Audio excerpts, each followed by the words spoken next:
It's Jen Suzuki, and I'm in the industry. I meet some of the greatest leaders out there, dealer execs, dealers, GMs, and I'm bringing them in the studio to talk to me about what's making their business pop, what's accelerating their growth. I'm sharing my own personal strategies for your sales teams, so I'm ready to get after it. Are you?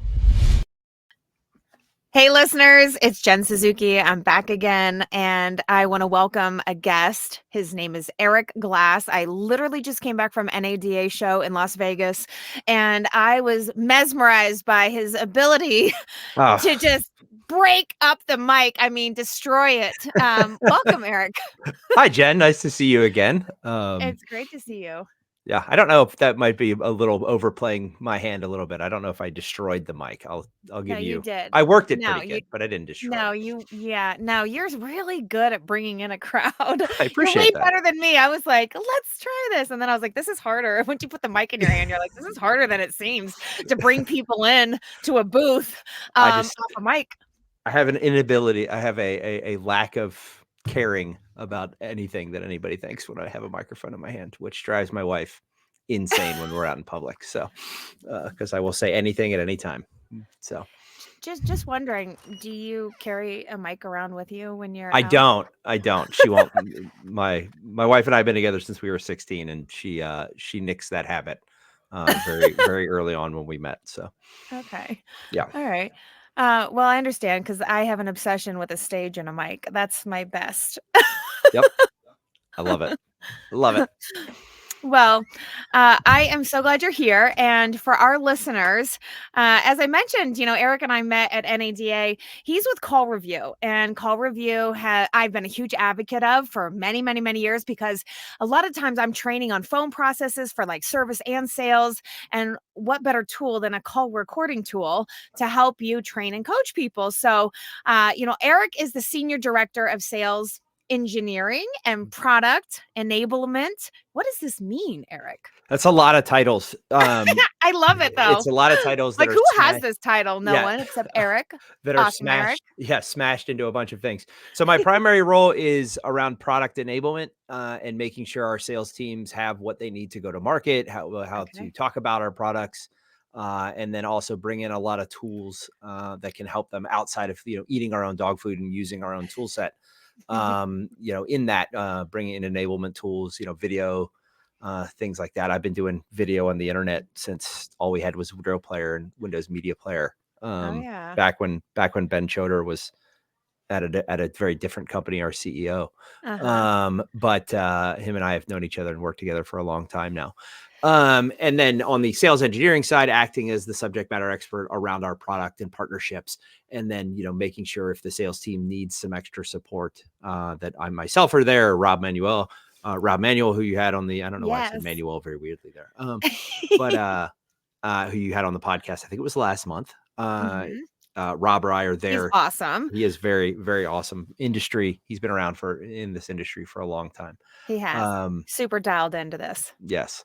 But yeah, making sure they get what they need, making sure we're there to enable partnerships and bring partners on board, and then help streamline those communications. So, okay. All things solutionary. I was listening to this clip today on LinkedIn, and speaking of Ben Choder, your CEO, he was being interviewed at the NADA show, and he mentioned that CallRevu listened to 84 million calls last year, and he talked about it not just being call tracking, which is what we all typically know call tracking as, but he called it elevating intelligence. I'm going to ask you what that means here in a minute. But I felt it was really extraordinary to hear like, oh, wow, geez, are you kidding me? 84 million calls. I mean, now, so it's interesting because, when you are able to track that many phone calls, you're able to see how many calls are answered and what happened and what was done with the call and what kind of information was collected. And one of the things that I use in the dealerships with CallRevu is I like this new feature. Well, it's newer feature where it's, voice to text. And I'm able to, instead of me listening to the entire call, I'm actually reading the call. And one of the things that I always felt was interesting was that, the AI is reading over it, and if you've plugged in red flag words or or responses from customers, it'll flag them, and Mhm. then you could always send it to a manager, and then Yeah, obviously the goal is to sell more cars today, and sure. so but if you can catch a problem before it becomes a volcano, or what's worse, Ben mentioned 30% of calls go unanswered, Yeah. which I agree. I see it all the time. I listen to it. And anyways, I thought they were interesting data that he put out there. Yeah, so it's a lot of that we're wrapping up, which we have a webinar coming up at the end of Okay. March. Almost said the end of this month, realizing today was February 29th, I do it all the time. which we won't have another of these for 4 years. So Right. Leap I year. feel very lucky that I'm on the Leap Year podcast. This is a limited edition. Yes. Anyway, the at the end of the month where we're going to be talking about a lot of our benchmark data. It's the first time we're doing a benchmarking report, which is where we got the 84 million from. Okay. And a lot of those stats where we're going to take a lot of the lessons learned and kind of, the low and the high and the mean, median, average on what we're seeing across their data set and where dealers need to be in our eyes in the CallRevu ecosystem and the CallRevu universe, really focusing on dialing that in and how we can help them, how we can do that better. But 84 million was the thing. The 30% unanswered is always a stat that I look at and go, man, even if you were to change that and move that needle by Exactly. 5%, the amount of even just appointments you could set Yes. would go up astronomically. And then, we all know if you can get somebody in the door, it's a lot easier to sell them a car than, if they're getting there. Yeah. But first you need to talk to them. Exactly. First You have you to need to get them on answer the the phone. phone. Yep. Yeah, no, I agree with you. That's an initiative right there, is to tackle. But you don't know it's a problem unless you're reading the data. You're looking at the Right. reporting and you're like, "Oh, we have a problem." But it does happen, and sometimes it can be corrected relatively quickly as soon as you know that there. But if you're not looking at the reporting, Mhm. you're not looking at the data, nobody cares, then it's not just a call recording situation. You're Right. not just trying to like coach and train and identify red flags, but you're also trying to continue to button up your processes so you don't lose a single customer, and that no customer experience is compromised. Right. And I think it's a lot around building. And you mentioned Ben talked about elevated intelligence Yes. a lot, which is, a phrase that we coined late last year and we're carrying through as a core theme in everything that we do. And it's really around like you said, it's not just call monitoring anymore. It is, that AI has been trained. We have 84 million calls that we listened to last year. And our AI is the very good at picking up, specific because it's only been trained on the car industry. It's not like a lot of other Mm, AIs or learning language models out there that have been trained on other industries or other, with other things. We're very good at that. And then the deal saver alerts specifically that you're talking about, we see a lot of dealerships, the ones that interact with those specifically, that are mhm, able to turn around and, pull in a customer, or if they mhm, get that notification, maybe they're out, they're not, it's their day off and they just mhm. happen to get a notification, they're able to very quickly course correct where that is going, or they're able to do something to retain a customer, right? I think about, That's I've bought a car, and admittedly, I should know this, but I've bought the last couple of cars that I've bought from one particular Toyota dealership because I'm a huge okay. Toyota fan. And that is because the GM knows who I am and he reaches out to me every 6 Mhm, months to make sure everything is going good. And I know a lot of that has to do with CRM and the way that they're doing there, but we're now on a first name basis and he knows mhm. that in the next 2 years, I'm going to be looking at a car for my oldest child, which is something very scary to be thinking about. And he's already started Mhm, kind of planting those seeds a little bit to mhm, make sure that I'm taken care of. And that's what I think, from our platform standpoint, when you think about elevated intelligence, it's about mhm, being able to not just look at the summation of the call, but understand the sediment in that call, where your fixed ops rep or where your variable ops rep was really, making that customer happy, where they were not making them happy.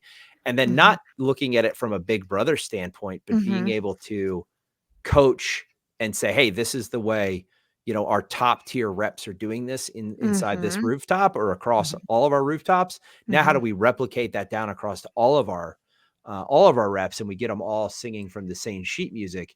I think is the biggest power that our tool offers from that standpoint, from the inside the sales and the service in areas.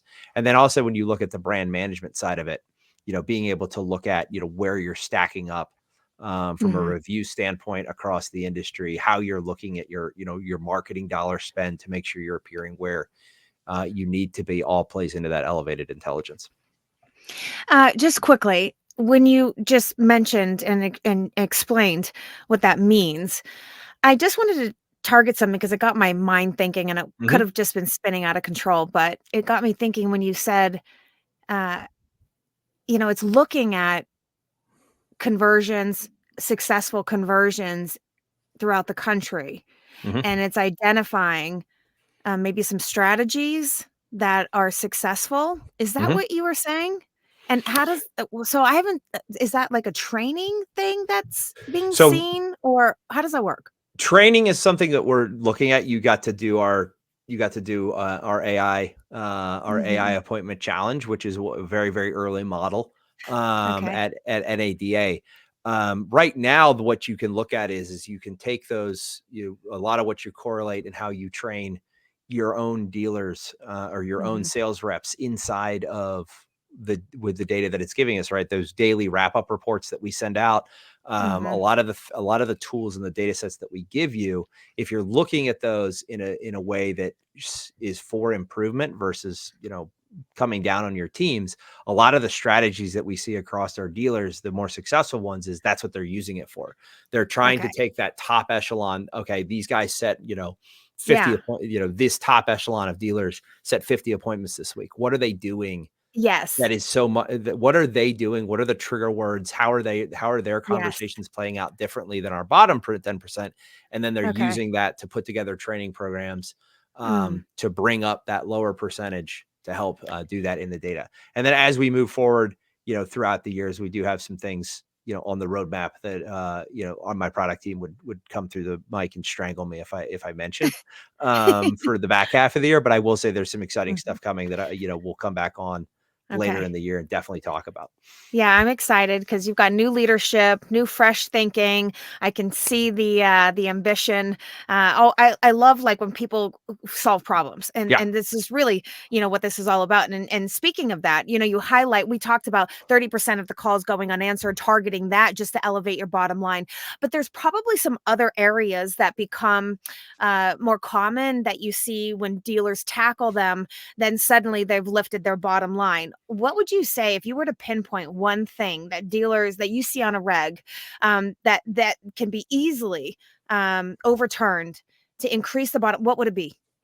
Um, I think it's just going back to the training opportunity, right? Is a lot of what a lot of what I've seen, and I started back in November, Hmm. and I haven't come from this industry, so I'm bringing, like you said, Uh-huh. fresh thoughts, Yeah. and trying not to be as I become less and less of a studio gangster. As the months go by, I think the thing that's most shocking to me is the lack of some of the insights Mm, that dealerships have into what's really happening on the phone. And when you okay. watch them see a recording or, get 30 days into the life after launch, 60 days, and you go Mhm. back and you ask them what was the most telling thing, a lot of them are looking at me saying, I really didn't realize how big a problem some of these areas were, where they're just letting people go without getting Mhm. names, without getting Mhm. contact information. Mhm. So making some of those, Process. yeah, some of Process. those, Broken process. exactly. Yeah, broken Mhm. processes. Mhm. And the second that they get some of those things changed, and again, it's not about being a big brother. It's not about watching, it's about being able to optimize performance and optimize process in Yeah. order to then streamline and help everybody. Because when the dealership's bottom line is healthy, everybody's putting money in their pockets Yeah. across the entirety of the rooftop, right? Yeah. Or the group. So I think that's the biggest eye-opening thing that I saw is Okay. when they start hearing what's actually going on and they're able to change a couple of those levers, flip some switches and Yeah. dials and go from there. Yeah, I couldn't agree more. I'm not surprised to hear you say that. I do this mystery shop at the NADA Academy where I've been a guest instructor there for 10 years, and we do a mystery shop amongst all the classes stores. And It is surprising. We do is we tally up stats on contact info. If they ask for an appointment, do they text the customer? Stuff like this. And it's actually always surprising that still we have broken processes when we know that the majority of customers today are going to call the store or they're going to email the store, which is going to require an outbound call, all things that can be monitored. And then when if you don't know you have a problem, then it just continues to escalate. And how many people, even though there's a lot of inventory out there, there's still some stores that are starving. And the thing is that there's still low inventory in some stores. And even if you have a ton of inventory, I notice a lot of customers are looking for the one car that you don't have. And in the event, if you have a broken process and you're not correcting the talk tracks and the questions and the value that's being presented, it just continues to carry on. And you never really know how much business you lost. But most importantly, I'm selling for loyalty. So for what you just described with your experience with that Toyota store, that's somebody who cares about loyalty, is building their business off of loyalty. So if you compromise the customer experience along the way and you're not dialed into it, tapped into it, and watching it every day, then how will you ever know if your customers or experiences are being compromised? They're not always going to tell you. They're not always going to tell you. But anyway, And okay. I So think thank you for that. well, you brought up an interesting point there too, real quick, is ever since COVID, the buying behavior has changed Mm-hmm. so much. Mm-hmm. And and now that even I think about my daily life as a consumer, right? I don't have to, if I don't want to talk to anybody, I don't have to talk to anybody at any Yeah. point in time. I can just simply go online. I can buy whatever I want. And in the Mm-hmm. auto industry, especially with some of the things that are, kind of sitting in the wind, coming down the pipe is, they're managing that customer experience and making sure, and this is going to sound so cliche, but making sure every customer has that wow, quote unquote, wow experience Yeah. is a big deal now because they have 45 different ways that they can interact. They have 45 different ways now, just 4 years later, post COVID, that they can Mm. interact with your dealership that they didn't have beforehand, and the Mm-hmm. knowledge that they have out there at their fingertips Mm-hmm. to understand what they're wanting. Every interaction is now, almost make or break. Yeah, I agree. And so even when you hear, people say, no, we don't have it, or, oh, you've got to come in and talk to the managers. They can tell you're serious if you want pricing. I mean, these strategies are old and date. You can't tell people, no, I don't Yeah. have it. They change their minds all the time. You Mhm. can't tell people, no, you have to come in, to get you got, yeah. So how do you know when to update these things? Well, if you're monitoring Yeah. process, and as you mentioned, it's one of the top reasons why that can lift a bottom line. Okay, so we targeted a couple big areas here, and a lot of times I work in sales teams, so I totally understand, that we have to gain new ideas. We have to approach, conversations more as relational selling. Mhm. And I'm just, wondering, from your perspective too, you are you're monitoring a lot of technology here, a lot of calls, and you're looking at this customer journey, and maybe you have some examples of how these actions can lead to better outcomes and what that process looks like internally for dealerships, because I think a lot of times we can isolate a problem, but then it's like, well, then how do we fix it? And so, like, you see so many dealerships out there, and if we targeted some of the main pain points that we just uncovered, what would you say can help them continue to improve? Like, what do those processes look like? I think constant iteration is the biggest thing that I've been talking about a lot. Mm, Just because you implement it's not a one and done mm, solution, right? It's you get in, once we get inside of, a new rooftop and we get the solution onboarded, understanding what that is, there, you have to map out. And that's something our onboarding teams are very good at. And our account mhm. managers are very good at is, mapping out what that 30, 60, 90, 100, Oh, 180-day plan looks like in okay. order to understand, like, all right, cool. Maybe this is where the first piece of low hanging fruit is. And maybe it's just something as simple as identifying who you are talking to on the Mm, phone, out of the gate. And then it's as the system starts to build data and you start to see trends over time, mhm, taking those processes and continually iterating on them. From past lives and in running customer success teams and things like that. That's one of the biggest things that I always made sure that any team that I was building understood is there is no process that is finite. There's no process that is absolute. You mhm, always have to continually be iterating on those and revisiting them at a minimum on a yearly basis, because Mhm. something's changed. You introduced a new technology, you introduced something tangential to the technology that you're leaning on very heavily, right? So, for example, even bringing in something like a dealer identity to monitor your lines to make sure they're not getting hit with spam, or or they're not getting tagged as spam. Excuse me. Mhm. We'll Mhm. layer on top of that and continually just be enhancing the solution, so you're getting better data out of Mm. our system to make sure that you're able to continually iterate on those processes and then make sure your teams are always firing on all cylinders. Okay. Well, we talked a little about sales and some of the big pain points there, which I'm sure translate to the service department. But I don't ever like to leave the service department How uh, can you? out of the conversation because there's such a. I mean, this is where the majority of the calls go, you know, Yep. and this is where a lot of the things can break down as you're starting to focus attention on service department, and as the dealerships continue to focus a lot more attention within the last 6 months, a year, on the Mhm. service department. What would you say are some of the biggest pain points that you see here in handling some of these calls if we were to target? Yeah, so I think the one of the biggest pain points that we're seeing on that side is, like you said, it does mirror with sales, right? But it's a different side of the same Yeah. coin. Where the sales is, you want to get in, get them. Everybody wants to get them pricing and whatnot. Service just kind of is very quick to dismiss. No, we don't have that part, without understanding really what the problem is. And some of the data that we see in the Mm, benchmark report is actually the more. It used to be where customers wanted to get off the phone quick. They wanted to get their answer. And some of the data that we're starting to see kind of flip on its head a little bit is now mm, the calls that are more successful and lead to large or increases in moving that revenue needle are the ones where the service teams are taking the time to understand. Because mm, if you think about, I'm dangerous enough to go change my own oil or my own brakes or something like that. But the vast majority of people that are calling into a service department, they don't know what they're asking for. So taking that extra 2, 3 minutes to really hone in on, oh, wait, are you actually looking for the part you think you're looking for? mhm, And ask those discovery questions mhm, is a big part of where we're starting to see that improve. And then that being able to see that sentiment tracking inside of the voice to see how the call is going, and that real quick summation at any point in the call gives you, as a service manager, the ability to say, hey, well, this was a really successful call. Now I can go back and I can, on my weekly team stand up or my weekly team group up, we can show that off and we can mhm. say, hey guys, this is how you drill in and this is how you understand that question. And a lot of times we're seeing those lead to upsell and cross sell in some of the data, where because you ask the questions, well, the person didn't realize that they actually needed two more parts to make this part work. And if they didn't get those, then they would have Mm, been back and frustrated because the service person didn't tell them that they needed that.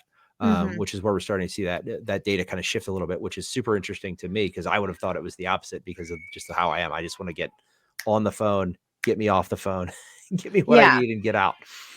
So what you're saying is that the parts department is a big missed opportunity, and maybe I think it's a lot of times, and I do it myself. You're actually schooling me at the moment because I'm like, I always forget about parts. Uh, but it's all but that's actually a huge income revenue stream, and I never listened to parts calls myself. I Yeah. think that that's probably a pretty eye opening for most people too. I know I'm Mhm. not alone on that, but I like what you're saying because it's very relative to like service and sales.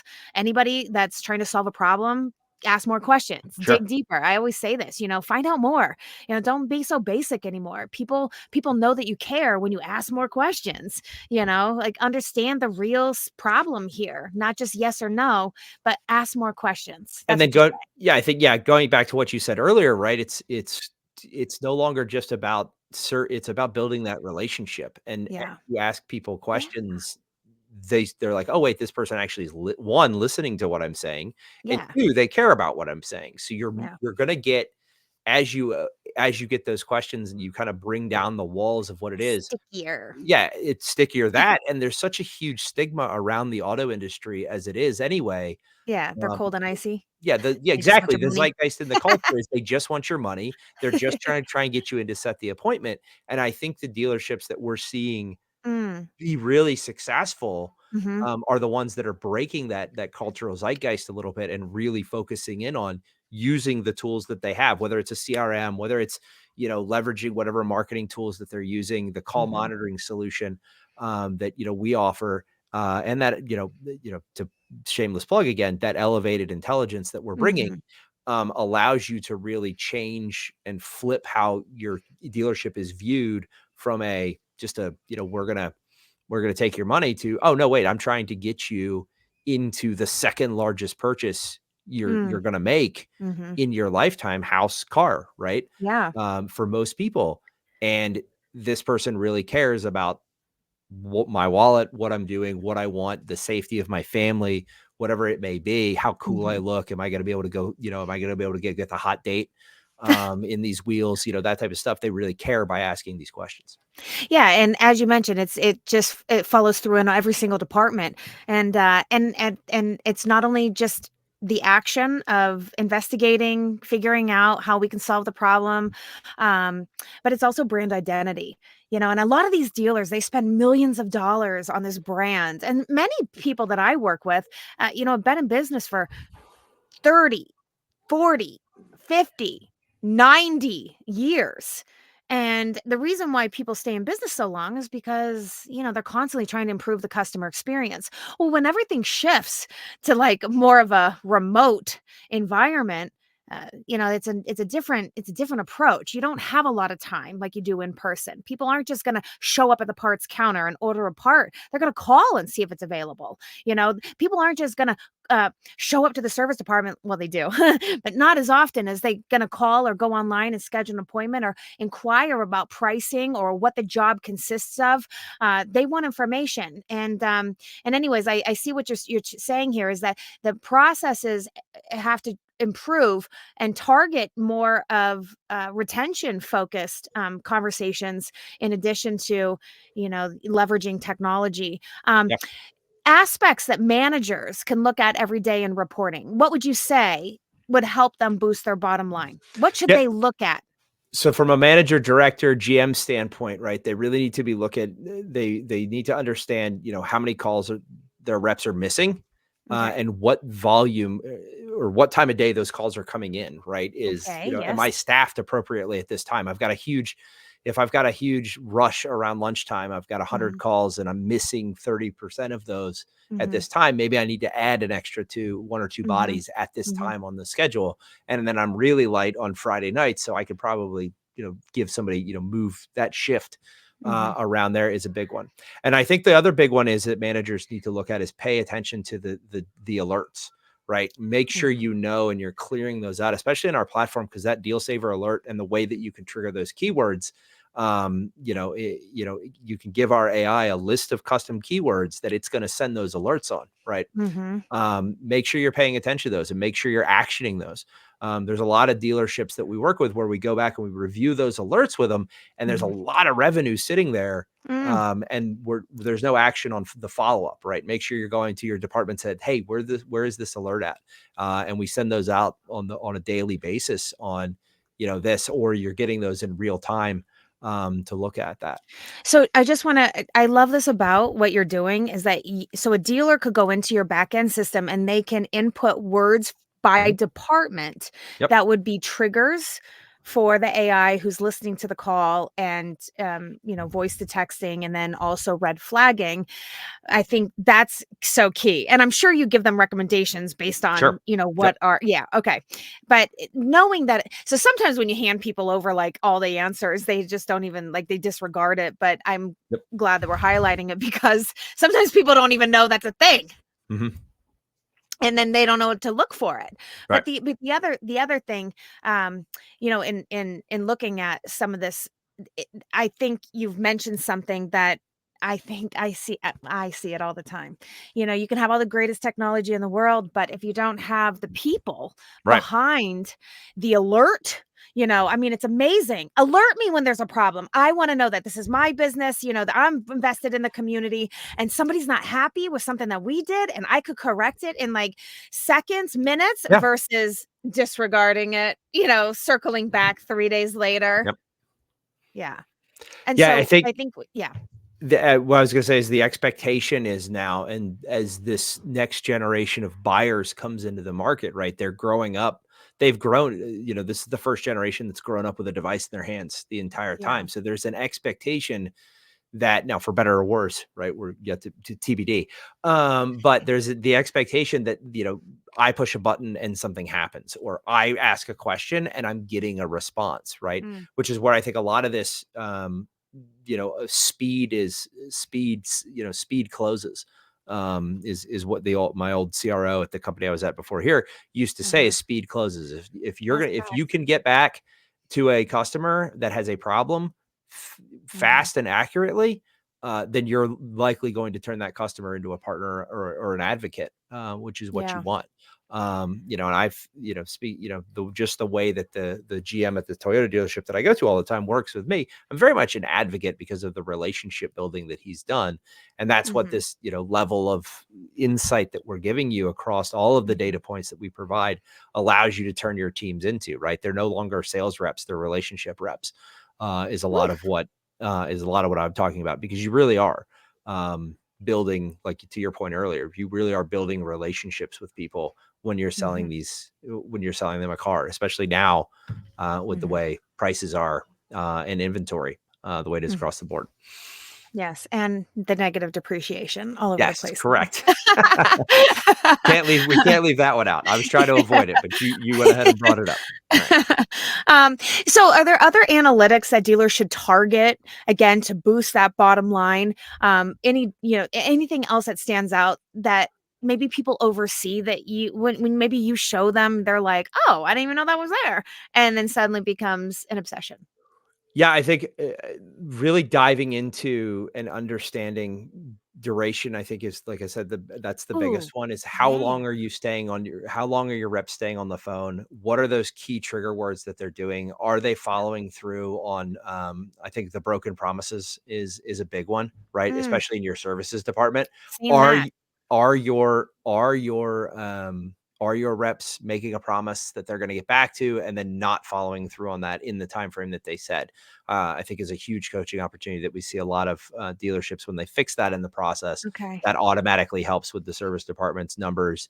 It helps Mm, get those customer scores up, right? Which is a huge concern across a lot of dealerships, as inventories, sketchy, and, some people are starved, some people are great. It's a lot of that is to do is, if you can get your customer service mm, scores up, right, you're going to have that, mhm, the dealership's going to, or the OEMs are going to come back with that faith, mhm. in you, and they're going to give you that extra inventory that they may have, And across possibly a the new board. point that you were hoping to Yeah, acquire. exactly. Yeah, exactly, and that extra point. Um, and I think that's a huge way to leverage, a tool like ours, is to Mm, understand where those cracks are, in your armor, and then bring that up. The way that, and then even pairing up, and mentoring. There was an interesting story that I'd heard, and I found it interesting, because this is how I would always build teams. mhm, Is I would always find out where everyone's strengths are on a team, and then pair them up with somebody to mentor them, right? So if you're really good at business analytics and this person's really good at presenting, well, you're going to work together, and coach each other on those two aspects, until you find that, happy medium. Not everybody's going to be a phenomenal presenter. Not everybody's going to be a business analyst, but you can still help each other out. And then looking internally in your departments, pairing up those super strong people that maybe cross sell, mm, upsell, with the ones that are very personable, and learning, taking some of that time and learning, and doing that manually, and just watching, an observation of watching your team happen, you're never going to be able to get that. But the amount of data that we push through, mhm. when we start monitoring your calls, you're going to be able to sum that up really quickly and understand, all right, here's my people that are really good at this. Here's my people that are really good at this. Wow. Let me pair them up, I'm and go feeling from the elevated intelligence thing, yeah. Yep. and that's all part of that. It is. It's all part of it. It's like a package. Yep. Exactly.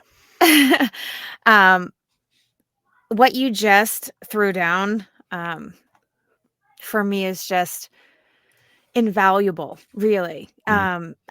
I love people, and I believe in helping people thrive and grow, and a lot of times, we don't give people enough tools to Yep. succeed in their role, and sometimes they're in the wrong role.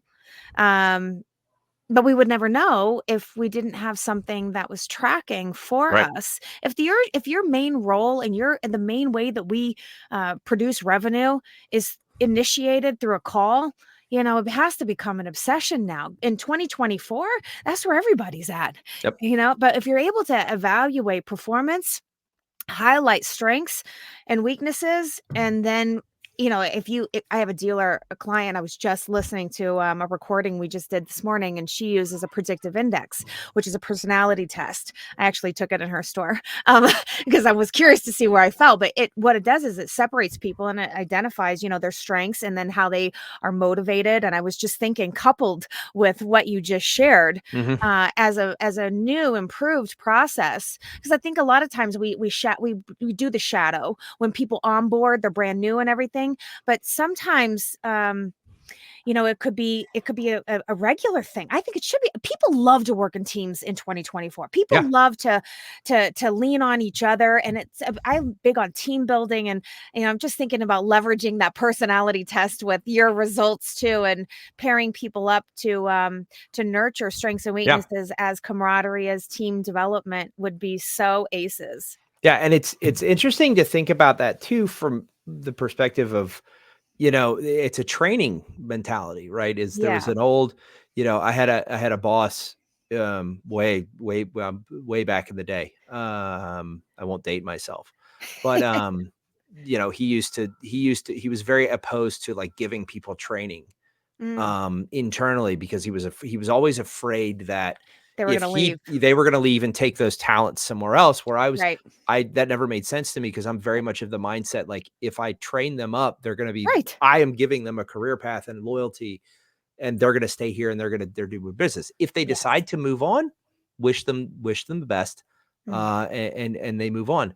But even then, to what you just said, it's very interesting in 2024 the way the dynamic is, and the folks that are entering in the workforce, mhm. they're expecting to be paired up with somebody. They're expecting to be Yes. taught, and they're expecting a little bit of hand holding to get off the Yes. ground. And we can't just Mm-mm. um, Good talent away. throw good talent away. And this that's actually an interesting way to think about it, is using this to find, put that talent where that's actually something I hadn't thought about before, Jen, Mhm. actually, is how do we take that talent and identify, are they in the right spot? Maybe this Yes. person who is in sales, maybe you Mhm. should actually be back on services, because they are much better on that side of the house. Very interesting. Yeah, yeah. Well, I just had this conversation with one of my favorite clients, and this is what she uses it for, which is, instead of letting people go or allowing them to quit, look at the personality test and say, Mhm. maybe they're in the wrong role. Maybe we Yep. can offer them something else and help them continue to build a career path here. You'll like this just because now I'm just off the rails, but um she was also just saying, it also helps in helping people determine what their career path is going Yeah. to be in your organization. So if we lead with that, people see a vision and they're thinking from the early onset onboarding, hey, in this company, I'm taking on this role, but I'd like to be here, and Mhm. thinking about those, how we can nurture that growth. Yeah, and I think that's a lot of how we think about even onboarding and training for Hmm. our solution, right? Is, how are you a GM? Yeah. Are you a sales director? Are you just are you somebody working the floor? Are you a services Mm. director, right? And making sure that that training path is custom tailored to that solution to make sure you're maximizing what you're getting out of our tool. Because I think one of the biggest reasons for churn, right, is you buy a tool and then nobody uses it, or at Right. least they don't understand how to use it, or they That's it. latched into that one particular thing during the sales cycle that's like, Hmm. I'm buying this and everybody's going to use it. Hmm. I've fallen prey to that, Hmm. doing this, doing the video thing and the webinar thing for as long as I've done it. It's like, oh, new shiny toy. I'm going to buy this and everybody on my team is going to use it because And I then think no. it's a great thing. But then Yeah. I don't give them the why. Mhm. The why Right. I saw that passion, and it's a lot of how we're approaching training and we're approaching methodology, our training methodology in 2024, especially with my team, between me and Rob and everybody else, is, we have to be able to articulate the why our Yeah. tool matters now, not the what our tool does. Yeah. Because that's how selling works now. In the new age, post Well, COVID. I couldn't agree with you more, and you've really given us a lot of targeted areas that could be easily embraced and targeted as an initiative to improve the bottom line. Everybody wants to grow their business. Everybody wants to make more money, but sometimes the simplest things are staring right at you with the tool that you're paying for. Yeah. And I really appreciate the expertise, and especially, coming into automotive just since November and being able to look at what this product does for dealers from a very different perspective.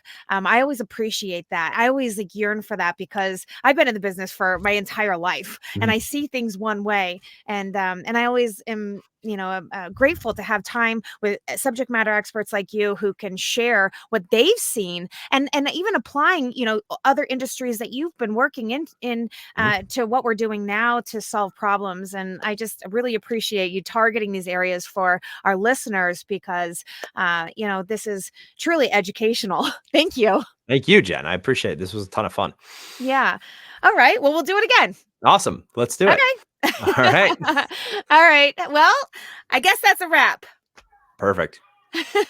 All right. 2.0 TBD. All right. That'll work. All right. All right. Thank you so much for your time. Thank you, Jen. This was awesome. Okay. Appreciate you. Yeah. All right. Take care. Bye-bye. Bye. If you like these episodes and my sales game techniques, you should snatch up our latest dealer education program I'm hosting. It's called Jen's Remote Classes, and it's a 1-hour, once-a-week class with me alongside other dealerships all pursuing the same end game to achieve top 10% status in your dealership. For more info, hit me up. All my contact info's in the show notes. I want to hear from you. And follow Dealer Talk with Jen Suzuki right now to get notified when episodes like this one drop. This is Jen on the podcast Dealer Talk with Jen Suzuki. See ya!